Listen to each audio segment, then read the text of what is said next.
Welcome back to the Blueprint Podcast. I am your host, Melvin Banks.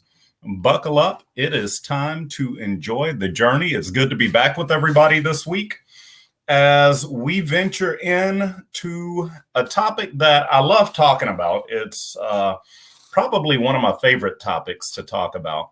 And I'll just give you a little bit of a backdrop. So several years ago, I was at a John C. Maxwell seminar. Now, if you're not a big fan of John Maxwell, he is probably one of the foremost authorities on leadership in the world today. He is a great author, speaker. He's written somewhere over 100 books, the 21 Irrefutable Laws of Leadership, the 360-degree leader, just all kind of books on leadership that he's written. And he is one of my favorite authors. And I attended one of his seminars on leadership in my early to mid 20s. And one of the things that I found very compelling during that seminar, he started talking a little bit about when he gets to his older age, and I guess today he's probably in his 70s, I would guess. So back then he might have been in his late 40s, early 50s. And as I sat there listening to him just kind of talk, he started talking about this idea of legacy. And it really got me thinking. He told a story. He used to be a pastor, and he was talking about funerals that he had attended and stuff. And he said he remembered one of these funerals where it seemed like the most important thing that people were asking after the fact was, where's the potato salad? and it just made me think. He said in that seminar, he said, I want my life to be lived in such a manner that whenever I die, I want people to be talking about the impact that I made. Whenever people attend my funeral and afterwards, I don't want the most important question to be, where's the potato salad, or who brought the chicken, or whatever it is that they're going to be bringing up. But he wants it to be about the life that he lived and the impact that he made, rather than, things that are inconsequential. So it made me think a lot from that age, even to today. I think a lot about legacy. And I ask myself the question, what will the legacy be that I leave? So what exactly is a legacy in the first place? I mean, what are we talking about whenever we say legacy? Sometimes if you look up Webster's dictionary, if you ask other people, many people talk about material things that are left behind. What's left in a will, what type of money or homes or tangible things that are left behind. I think of it as something more consequential than that. Whenever I think about legacy, I think about the lasting impression that we leave behind on the lives that we touched. I think about it as something much bigger than simply material goods that are going to be left behind for other individuals who may or may not appreciate and or enjoy them. Whenever I think about legacy, I think about whether or not I've made an impact on the people around me.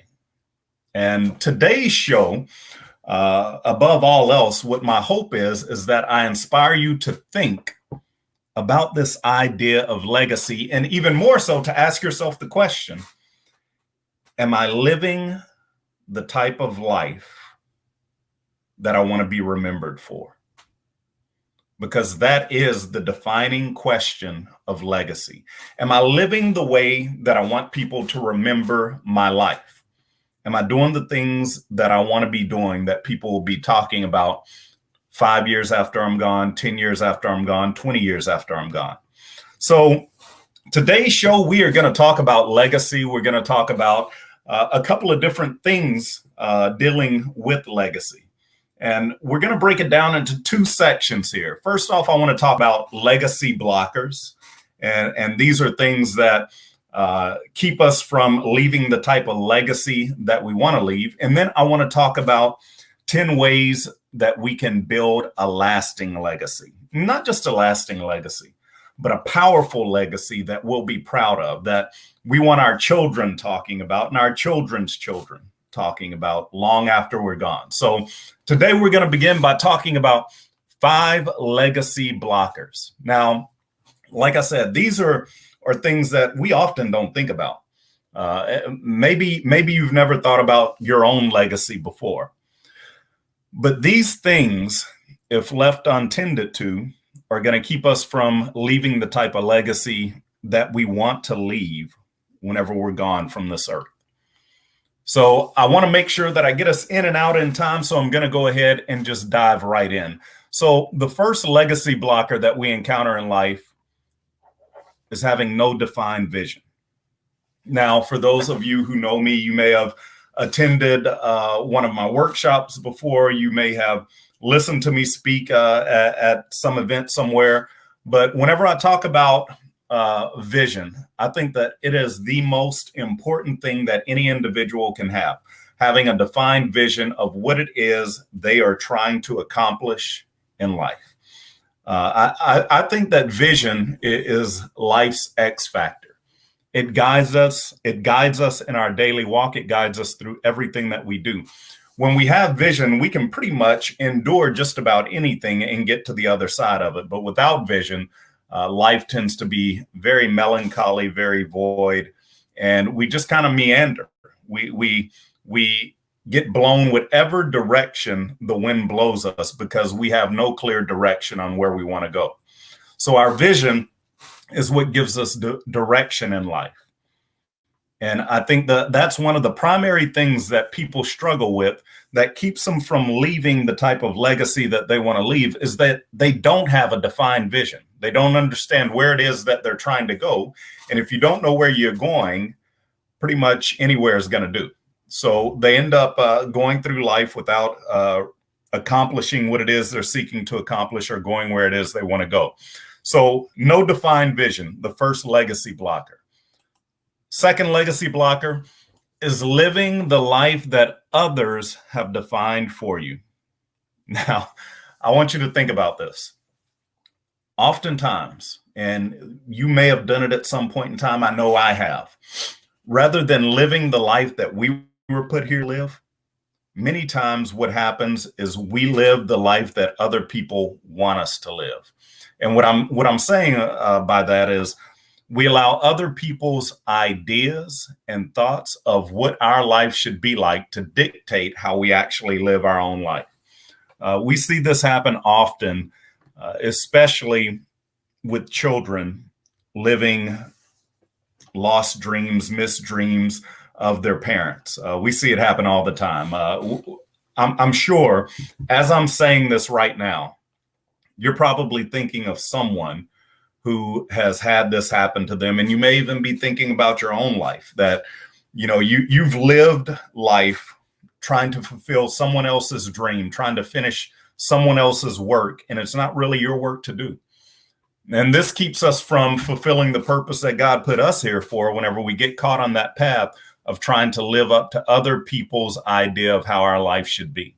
So we've got to be very careful that we don't get caught in the trap of trying to finish other people's work or do other people's job here, when each of us were created with a very specific and unique purpose and plan. And we have to understand what our own plan is. We can't try to go through living someone else's. So it's important for us to take note of what it is that we're here to accomplish and make sure that we're not living according to what someone else expects of us. Unless it is, of course, what God expects of us, because he's the one who put us here with that plan. Thirdly, the fear of failure. The fear of failure has killed more dreams and more legacies than anything else that I can imagine, because it keeps people stymied in life. It keeps people from even attempting to live up to what it is that they've been put here to do.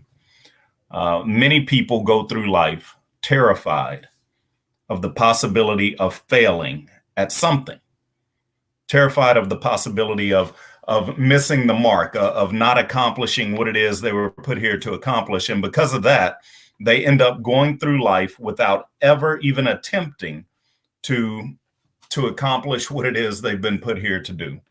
So we've got to make absolutely certain that we do not allow fear to keep us from accomplishing what it is we've been put here to do.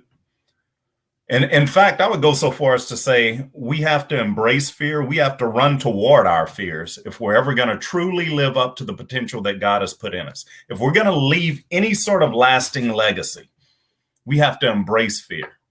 That's one of the things that I always challenge myself to do. I always say, do something that scares you. Do something that you're afraid of. Do something that makes you uncomfortable.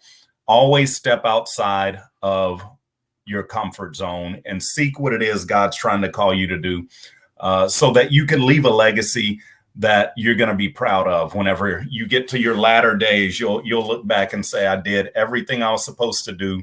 Fears and all, I walked straight through them. Fourth, bitterness. Rarely do you see someone living a life of significance, a life that impacts others in a positive way, whenever they're carrying around a lot of anger and bitterness toward other people. I would go so far as to say it's impossible to find somebody living a life of purpose if they're bitter. Bitter people rarely do anything that serves others. And a legacy is all about service. It's all about a lasting impression. The way that we make an impression, the way that we make a positive impression on people is by approaching them with a heart of service.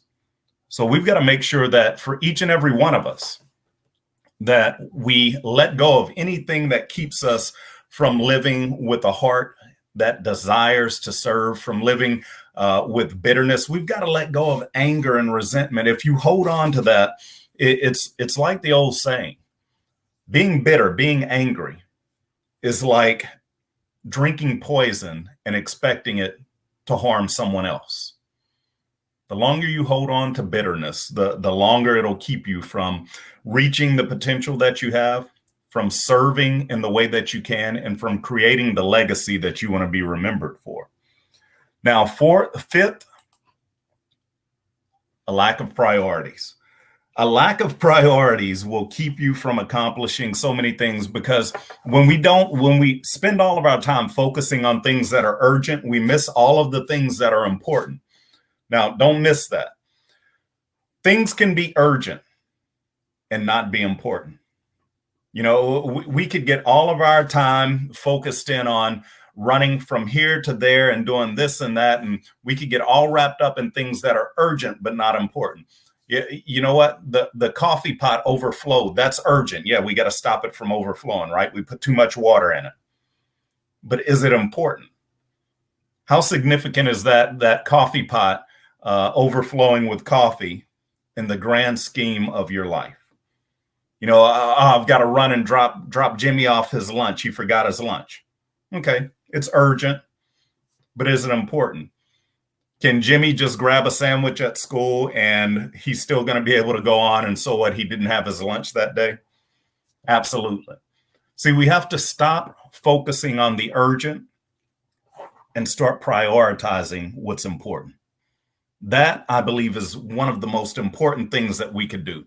So again, just to remind us all, legacy blockers: no defined vision, living the life that others have defined for us, the fear of failure, which paralyzes everybody, bitterness, and then a lack of priorities. So that being said, all right, so here's the real question.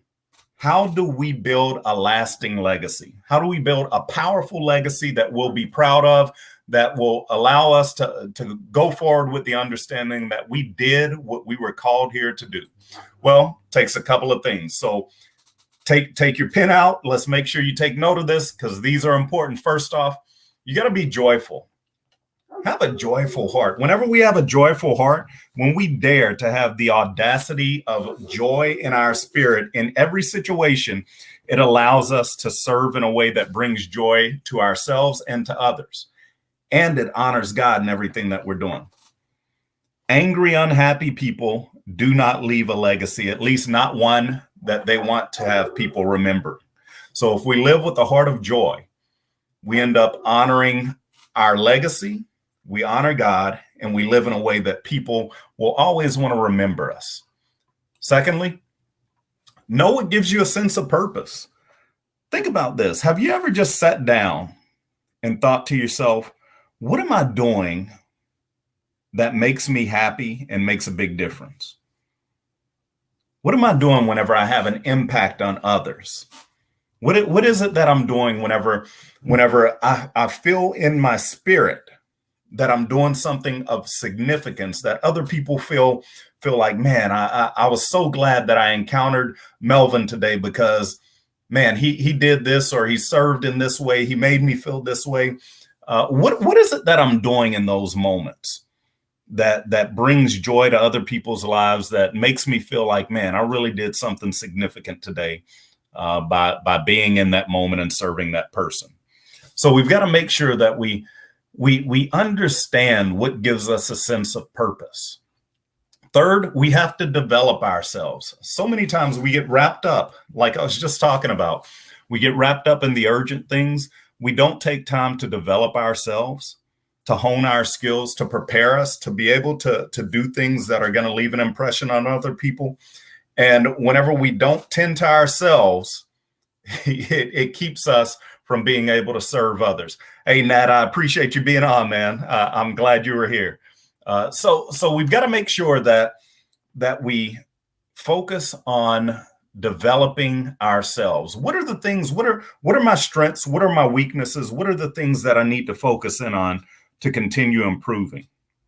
What are the things that I have to focus in on to continue to improve? Fourth, act now. We have to live with a sense of urgency. Do what matters now. See, so many times we get trapped into this little trap in life where we always think we'll have time to do things later. Well, I'm going to do this when I'll wait until I get this all straightened out, or let's wait until X, Y, and Z are all lined up the way that I think they should be, and then I'm going to do it. No, we have to stop making excuses. We have to stop procrastinating. And if something is important to us, we have to act right now. We have to do the things that matter in the moment. So many people get sidetracked with waiting until the timing's right, or everything's lined up. Everything's got to be in the right spot, in the right place, and then I'm going to take action. That's the wrong way to approach it. We have to live with a sense of urgency.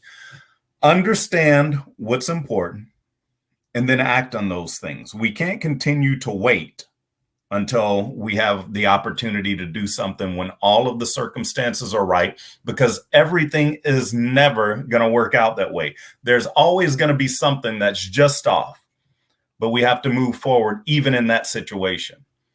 Fifth, be willing to make a small difference. Now, what do I mean by that? See, so many people get trapped into the idea that they want to leave a big impact. They want to make a big difference in the world. And they're always waiting for that one big defining moment. And maybe this is you. Maybe you've been waiting for that one big defining moment. But see, the thing about it is big differences happen in small repetitive occurrences. And what I mean by that is, if you're going to make a big difference, you have to be consistently present and engaged in the small things. It's not always, we look at things like, I used to love, for example, Extreme Makeover Home Edition, where they would go in and, find these people in these desperate situations. They would knock down their house, and in a week you'd have all these people come together, and they would build this beautiful home for these families to make sure that their need was met. Whatever the situation was, they would make sure that the need was met, the mortgage is paid, all of this stuff, and they'd take care of everything for the people. And I used to always say to myself, man, one day I want to be able to do that for somebody. I want to be able to do that and buy the land, buy the house, knock it down, rebuild it for them, make sure that everything's taken care of. But see, there's something that we're missing in that. Yeah, sure, the show is fantastic. I always loved it. It's great to see the before and after and see the impact that's had on these people's lives. But there isn't a whole lot of time focused on the person who goes in with the sledgehammer and takes down the drywall, or the individual who just sat in the cabinets or the floor, or the person who took the time to paint the walls. Every little thing matters. Sometimes it's the small differences that end up adding up to make the big difference. And we have to stop waiting for the opportunity to have some grand finale, some grand opportunity to make a big lasting impression. Focus on making a small impression on a consistent daily basis. And whenever you get to the end of the line, you'll realize, man, I made a big difference coming all the way down. Number 6, start with those closest to you. I was the youngest of 8, and some of the greatest memories that I have are of my mother and father, and just the times we had growing up. My brothers and sisters, whenever we get together, it isn't often that we all get together. Maybe once every other year nowadays, it seems like. But whenever we do, we spend countless hours telling the same stories and laughing about the same things, and just remembering, the many sacrifices and the love and the laughs and everything that we experienced with our parents. The most important legacy we're ever going to leave is not so much about everyone else in the world. It's about the people that we impacted that are right there next to us. We got to make sure that we don't have the sprinkler effect in our life. And if you don't know what that is, the sprinkler effect is, when you put a sprinkler in the ground, one of those little ones on the stake, for example, you ever notice that the ground right next to the sprinkler never gets wet? It's everything all around, way out around it, gets the water, but the ground right immediately around the sprinkler stays dry. It never gets any of the water. Sometimes we spend so much time focusing on serving everybody else that we overlook the people that are closest to us. They never get any of the water. They never feel that service, that love, that experience. So we've got to make sure that we don't lose sight of the fact that the people right next to us are the people that we have the greatest opportunity to impact. And then by impacting those lives, then we spread our legacy. It expands, because from the lives we impact, other lives are going to be impacted. It's the butterfly effect. Many people are going to be impacted by the people that we impact most often. Now, 7, this is pretty much should go without saying, but sometimes we overlook it. Give your absolute best at everything. Pour yourself all into everything that you do. Anytime you're looking to serve, don't just go out there and say, well, it's just me volunteering. It's no big deal. It is a big deal. So pour your everything into what it is that you're doing. You want people to see that you're giving your best, no matter how small it may seem, the act that you're doing. You want to give your best in it. Number 8, seek to serve, not to succeed. Now, I'll explain that a little bit. When it comes to legacy, when it comes to life, we've been so conditioned with the idea that we have to succeed at everything that sometimes we lose sight of the fact that the only way to succeed is to serve, is to in some way be of service to the people around us, to make an impact with the people that we're coming into contact with, and not just to somehow magically at the end of the line, we'll realize, okay, I've succeeded. Here's what success looks like, right? Success only happens whenever our life is used to serve other people. So if we want to end up being a success, it begins by being a servant. So we have to first serve others in order to succeed. Going hand in hand with that, number 9, elevate the needs of others. It's easy for us to put ourselves first because, that's the natural inclination, me first, I'm number one, right? But sometimes it's important that we put the needs of others, in a higher priority. I'm not saying neglect yourself. I'm saying there are going to be times when we have an opportunity to live in a sacrificial way, to say, you know what, even though I wanted to do X, Y, or Z, or even though I needed X, Y, or Z, I'm going to do this because it gives me the opportunity to serve someone else. So elevate the needs of others. And then number 10, you've all heard me say this before. Enjoy the journey. We've got to make sure that we don't overlook what we're going through. We don't overlook the process.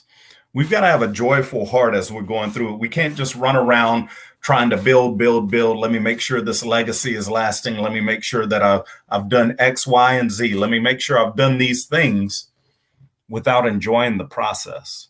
Life is all about process. And the more we enjoy that, the greater our impact is going to be, and the greater the legacy will be that we live. So those are the things that we have to do. One, like I said, avoid those legacy blockers. But then at the same time, we've got to focus in on those ways to build our legacy. It starts with being joyful. Know what gives you a sense of purpose. Develop yourself. Act now. Do what matters. Make small differences in the world around you. Start with the people closest to you. Give your best at everything that you do. And seek to serve, not to succeed. Elevate the needs of others. And of course, enjoy the journey. And I would also say embrace the journey. That's the best part of it, right? Is that we get to go through this journey in life with one another. We get to serve one another. We get to a point where we know that we have made a difference in some way. If we do all of those things, I guarantee you, whenever the day comes, and I pray for myself that the day will come and hopefully I'll be an old man at some point and be able to sit back and look back at the life that I've lived and say, man, I really did live a life of significance by serving other people. And I've left a legacy that people are going to remember. Whenever we get to the end, like John Maxwell said, we don't want people to be thinking about, where the potato salad is. We want people to be telling stories about how we impacted their life. Hopefully there will be a day when someone sits back and I may no longer be here, but they're able to share a story about something that I did in some way that positively impacted their world around them. I'm desperately hoping that my kids will be someday telling the stories or laughing and joking about some of the times that we had and sharing some of the stories of the life that I lived and the impression that I left upon them. So that being said, guys, that's what I've got for you today. Ask yourself the question, are you living the life that reflects the way you want to be remembered? And if not, hey, it's always a good opportunity to make a change, to change course, to shift gears and go down a different route. But I hope that you'll take this information, that you'll reflect upon it, and that you'll ask yourself the questions, am I living a life that reflects the way that I want to be remembered? That being said, guys, as always, remember you could catch the actual audio podcast on any of the major podcasting platforms, Spotify, Google Podcasts, Apple Podcasts, Anchor FM, any of the major podcasting platforms. You could catch the Blueprint Podcast with Melvin Banks. Of course, I will post and share on my Facebook page here within 24 hours. That being said, though, I appreciate every single one of you. I want to invite you. Whenever I post that podcast, trust me, someone needed to hear this show, and perhaps they didn't catch it. I want to ask you to just share the podcast with them, share that link, post it, share it out to everybody. There are people who need to hear this type of information. There are people that we hope to encourage through the show. Hopefully, it'll help someone think about things a little bit differently. But that being said, guys, I appreciate every one of you. Miss McMullen, thank you so much for being a part of the show today. Felix Ramos, thank you so much for being a part of the show. It was good to have you on. Gail, good to see you. Nat, good to see you on. Noel, thanks for always having some input for us over there. Stephen, hey, man, it's good to see you on with us again. So, guys, I just want to encourage you. Myron, it's good having you on as well, brother. You guys have a great afternoon. And as always, enjoy the journey. We will see you all again next week. Until then, guys, hey, like I said, always enjoy the journey and have a great week.